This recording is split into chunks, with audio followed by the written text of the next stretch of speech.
Messi আমাদের এই জেনারেশনটাকে একটা নাম দিয়ে গেছে এবং মেসির জন্য যে এত মানুষ পাগল এবং অবশ্যই ফাইনালে স্পেন এত ভালো খেলেছে, মানে এটা প্রশংসনীয়। আমার বান্ধবীর সাথে আমি ফটোশ্যুট করছি। বান্ধবী আমি তো বানাইনি, বান্ধবী বানিয়েছেন আপনারা। মানে আসছে স্ক্রিপ্ট অফার আসছে, কিন্তু মন মতো হচ্ছে না।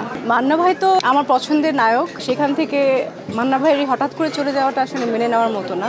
খুবই সুন্দর ছিল, ঘড়িটা আসলে রিভিল করা হয়নি। সারা রাত ঘুমাই নাই, মন খারাপ ছিল, বাট এখন মন ভালো আছে। কারণ হচ্ছে হারজিত থাকবেই। আর আমার কাছে মনে হয়েছে আমরা হারিনি, কারণ আমাদের জন্য মেসি আমাদের এই জেনারেশনটাকে, এখনকার জেনারেশন হোক আগের জেনারেশন হোক, মেসি একটা নাম দিয়ে গেছে, একটা brand Messi. Strawberry super dotted ও ক্লাসিক ভ্যারিয়েন্ট সেন্সেশন জাগুক শিহরণ। সো আমরা মেসিকে পেয়েছি এবং মেসির জন্য যে এত মানুষ পাগল, আর্জেন্টিনার জন্য আমরা তো ছোটোবেলা থেকে দেখে আসছি যে আমরা সবাই পাগল। এবং শুধু আর্জেন্টিনা না, ব্রাজিল হোক, ফ্রান্স হোক, এবং অবশ্যই ফাইনালে স্পেন এত ভালো খেলেছে, মানে এটা প্রশংসনীয়। সো খেলা তো হবেই, এটা জানতাম তার লাস্ট খেলা, তো সে তো অন্য লিগে খেলবে, ওয়ার্ল্ড কাপ হয়তো বা খেলবে না, তো তাকে তো অন্য খেলা দেখতে পাবো। না না, আমরা ওরকম করে ব্রাজিল সাপোর্টারদেরকে নিয়ে কিন্তু আমরা খেলা দেখেছি, কারণ আমাদের সবাইকে একজন একজন করে চলে যেতে হয়েছে দল ছেড়ে, তো এটা খেলার পার্ট একটা। এটা ঠিক সুন্দর প্রশ্ন, মানে এতক্ষণ খেলা নিয়ে বলছেন মনে হচ্ছে আমি ফুটবলার নাকি, আমাকে এত প্রশ্ন ফুটবল নিয়ে। আমি আসতে চাই, আপনি দেখতে পাবেন কিনা এটা আমি জানি না, আমি নিজেও জানি না কারণটা। হ্যাঁ, ওই যে ওটা বলার পরে লিখছে এখন সবাই, লেখাটা শেষ হোক, আসুক। অনেক আমার কাছে মানে আসছে স্ক্রিপ্ট অফার আসছে, কিন্তু মন মতো হচ্ছে না। তো মন মতো হলেই নিশ্চয়ই আমাকে কাজে পাবে না, এখনো আসেনি, সেখান থেকে আসলে নিশ্চয়ই করবো। কিছুটা দু একটা দেখা হয়, ওটিটি কন্টেন্ট দু একটা নাম এখন আসলে যেগুলো এসেছে সিনেমা হলে তারপর ওটিটিতে আসে সেগুলোই দেখি। আফরান নিশোর কাজ দেখছি, তারপর হচ্ছে কিছু মেহজাবিনের কাজ দেখছি, তো ভালো লাগছে। কোথায় মিডিয়ার বাইরে ছিলাম? না না, আমি দেশের বাইরে ছিলাম, এই জন্য হয়তো বা কাজে করিনি। দেশের বাইরে থেকে যখন আবার বাংলাদেশে থাকি, অ্যাভেলেবেল থাকি, তখন কাজগুলো করেছি। আর আমি একটু কম বেছে বেছে কাজ করি, একটু ভালো। এই যে আজকের যে কাজটা, এটা একটা মানে আন্তর্জাতিক মানের একটা ব্র্যান্ড, তো এখানের সাথে যুক্ত হতে পেরে আমার কাছে ভালো লেগেছে, তাই আজকের কাজে আমাকে পেলেন। হ্যাঁ, শোটা আসলে হ্যাঁ অনেকদিন পর সাথে দেখা হয়েছে এবং অত স্বাভাবিক, খুবই আন্তরিক ছিল। আপনারা দেখেছেন কিছু কিছু ভিডিও। আর প্রোগ্রামটি 24শে জুলাই দেখানো হবে। পুরো প্রোগ্রামটা এখনও দেখেননি, যতটুকু দেখা গেছে অনেক মজার মজার প্রশ্ন আছে, অনেক ইন্টারেস্টিং অ্যান্সারও আছে, যেটা আবারও ভাইরাল হতে যাচ্ছে, হয়তো বা মানুষ জানবে। রাইট, না না, আমি দিয়েছি, আমি আর পরে আরেকটা ভিডিও দিয়েছি আমার বান্ধবীর সাথে আমি ফটোশ্যুট করছি। বান্ধবী আমি তো বানাইনি, বান্ধবী বানিয়েছেন আপনারা, এটা তো আপনাদের দোষ। ওনারা হচ্ছেন, আমি একটা রিসর্টে যাই, সেখানে ওনারা খুবই মজার রান্না করেন এবং আমি খেতে পছন্দ করি। আমি কিচেনে যাই এবং ওনারা কী কী রান্না করেন, ওরা বসেই থাকে যে আমি কখন আসবো, আমি রান্নাটা দেখবো।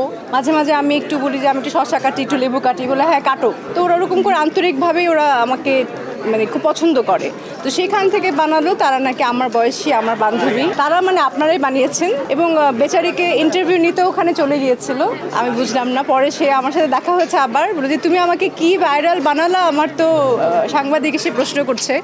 তবে সেটা কিছু হবে না, আরও ভিডিও সামনে করব, সেগুলো ভাইরাল হবে। এই যে আপনাদের কাছ থেকে শিখেছি ভাইরাল হওয়া কিভাবে। এখন এই জন্য হ্যাশট্যাগ ভাইরাল দিয়ে পোস্ট দিই, না হলে তো ভাইরাল হতাম না। যখন দেখছি যে মানুষ আসলে পছন্দ করছে, একটা ভিডিও মানুষের কাছে পৌঁছে যাচ্ছে, মনের মধ্যে পৌঁছে যাচ্ছে, মিলিয়ন মিলিয়ন ভিউ হচ্ছে, তখনই আসলে জিনিসটা ভাইরাল হয়, না হলে তেমনি ভাইরাল হয় না। এই আর কি, ভালো কিছুই করবে, ভালো কিছুই প্রত্যাশা করছি। এটা আমি যেহেতু শিল্পী সমিতির কোনো কিছুর সাথে নেই, আর এফডিসি সম্পর্কে মানে অলরেডি সবাই জানে কি কি ধরনের উন্নতি হলে তারা কি করতে যাবে, সেটা তো তাদের বিষয়। আমি এখানে কিছুই বলার। হ্যাঁ, অনেক মিস করি, অনেক অনেক বেশি। আমি কিছুদিন আগেই একটা কাজ করেছিলাম, এফডিসিতে গিয়েছিলাম, তো আমার সেই আগের এফডিসিটা আর নেই, এফডিসি ভেঙে গেছে, তো দেখলেই খারাপ। মান্না ভাই তো আমার পছন্দের নায়ক। আমি মনে হয় বেশিরভাগ ইন্টারভিউ সময় মান্না ভাইয়ের নামটি বেশি আনি, কারণ উনি অনেক সিনিয়র ছিলেন এবং একটা জুনিয়র আর্টিস্টকে কিভাবে স্ক্রিনের সামনে ইজি করতে হয় সেটা মান্না ভাই করেছিলেন। এরপর না আমাদের মধ্যে একটা বন্ধুত্বপূর্ণ সম্পর্ক হয়ে গিয়েছিল। সেখান থেকে মান্না ভাইয়ের হঠাৎ করে চলে যাওয়াটা আসলে মেনে নেওয়ার মতো না। ওনাকে এখনও মিস করি, ওনার কারণে ইন্ডাস্ট্রিটাই চেঞ্জ হয়ে গেছে। আমরাও অনেক কাজ মানে কাজ কমিয়ে দিয়েছে। অনেক অনেক স্মৃতি আছে, এখন এই শর্ট টাইমে বলা যাবে না। আচ্ছা, মানুষ তো ডিফারেন্ট কোনো ক্যারেক্টার করতেই চাইবে, তাই না? সবসময় রোমান্টিক সুইট একটা ভালো ক্যারেক্টার পোর্ট্রে করার চাইতে আমার কাছে মনে হচ্ছে একটু নেগেটিভ রোল যদি করি, এত সুন্দর সুইট বলে সবাই, আপনারা যা বলেন, আমি নিজে বলি না, তো এটার পিছনেও যে একটা ভিলেন টাইপের বা কিছু চরিত্র থাকতে পারে, সেই জন্য আমি বলেছি আসলেই করতে চাই, ডিফারেন্ট কোনো কিছু করতে চাই। ঘড়িটা খুবই সুন্দর ছিল, ঘড়িটা আসলে রিভিল করা হয়নি, 1 মাস পর করা হবে, কারণ হচ্ছে আমিও এখন নামটা বলতে পারবো না। ওটাতে একটা কুইজ দেওয়া হয়েছে চ্যানেল আই থেকে, প্রথমে ঘড়িটার নাম বলতে হবে এবং 30 শব্দে আমাকে নিয়ে প্রশংসা করতে হবে। যেই ব্যক্তি, যেই দর্শক আসলে এটি বলতে পারবেন, চ্যানেল আই থেকে তাকে ডেকে এনে পুরস্কার দেওয়া হবে, তখনই ওই ঘড়িটা রিভিল হবে, অ্যান্ড পুরস্কারটা আবার আমাকেই দিতে যেতে হবে। একটাই তো ভিডিও, একটাই লাইভ হয়েছে অস্ট্রেলিয়া। পূর্ণি ডাকে, পূর্ণি ডাকে। আমি তো চাই, আপনি যেরকম চান আমিও তো চাই, তো এখন প্রডিউসার, ডিরেক্টর, একটা টিম থাকতে হবে তো এটা নিয়ে চিন্তা ভাবনা করার জন্য, তাই না? আমি একা চিন্তা ভাবনা করলে হবে না, আপনিও চাচ্ছেন আমিও চাচ্ছি, কিন্তু আগে তো আসলে ইন্ডাস্ট্রিটা অনেক বিশাল বড় ছিল, এখন কয়েকটা ভাগে ভাগ হয়ে গিয়েছে, বিভক্ত হয়েছে, কিছুটা ওটিটি, কিছুটা হচ্ছে এফডিসি, কিছুটা আবার কলকাতার, 3 ভাগে ভাগ হয়েছে। এখন আসলে কারা কোন সময় কোন দিক দিয়ে কাজ করছে বা কাকে চাইছে সেটা হচ্ছে তাদের উপর ডিপেন্ড করে। আমি তো চাই কাজ করতাম, তো বলছি। আপনারা সবাই দেখতে পাচ্ছেন আজকে একটি নতুন skin care brand the purest সলিউশনের গ্র্যান্ড লঞ্চিংয়ে আমি এসেছি। আমার সাথে আছেন যিনি, তিনি আমাদের একটা অনেক সুনামধন্য এজেন্সি, এবং তার মাধ্যমেই কিন্তু আমার সাথে এই পিওরেস্ট সলিউশনের একটা চুক্তিবদ্ধ হওয়া আজকের জন্য।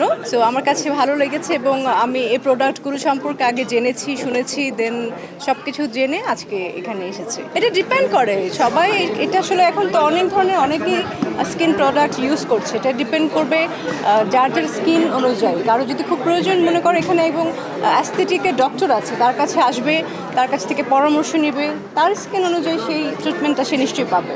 লঞ্চিং হয়েছে, শুরু করে নিয়ে ইউজ করা। আমিও ডক্টর দেখাবো, আমার স্কিনের জন্য যদি যেটা বেটার প্রোডাক্ট মনে হবে তখন আমাকে সাজেস্ট করবে।